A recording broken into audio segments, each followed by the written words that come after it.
just mentioned was already included in the script in a way, but when we started shooting, the usual experience is that you cannot implement the script one-on-one.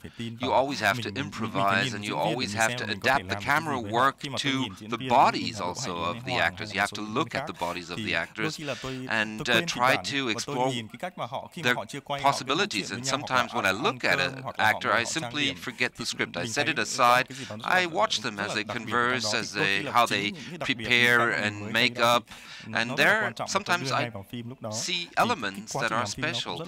And then I improvise. I try to capture that and use it for the film. And there are very inspiring moments that emerge like that during the shoot. We always try to keep an open mind. We believe in our instinct, our gut feeling, and try to really be receptive for everything that can emerge.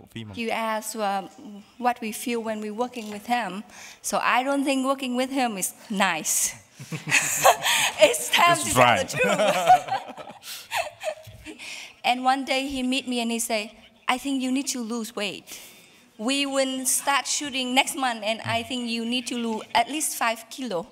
And I say, okay, that's a joke, how you can lose 7 kilos in 1 month. And then he say, and I think you need to go back to learn ballet again.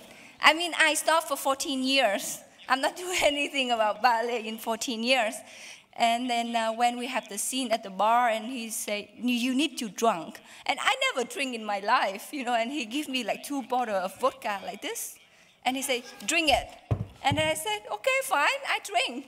And then I got so drunk, I think I cannot even walk. And then he told me, now we will shoot the scene that you said somebody push you on the stair and you need to find a way to stand and then to do whatever is make you safe. And I said, I hardly walk, you make me drunk, and now you say we need to shoot that scene.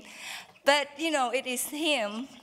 So now today we're here, and then I'm so happy and so proud that the movie at the end of the day that we be here, and me and my husband is so proud that we've been support him for a really long time.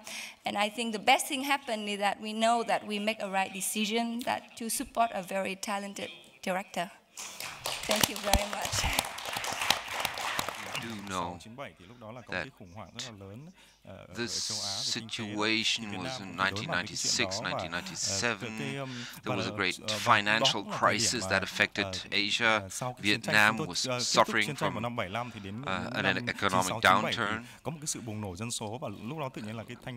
1996 and 1997, after 15 years or more, indeed, after the end of the war, there was a great surge in the population, a generation of young people eager to get into the job market. There was not enough, weren't enough jobs, and that's why the government set up this sterilization campaign to have a vasectomy. Prior to that, the attempts had really been focused on women and on women having less children, but as of that point, the government focused also on men. Nowadays, the situation isn't as dire in Vietnam. There still is a premium if you have a vasectomy, but it's not any longer as attractive. Sexuality is a passion of mine. I didn't just shoot these scenes to receive funds from any World Cinema Fund, for example. I don't feel embarrassed by that at all. But, and I don't think that funds could compensate for any kind of sense of embarrassment there at all. I think this is part and parcel of our life, and if we are willing to accept this as such, then we need to be able to go beyond certain conventions. And if we make love, then we need to show it.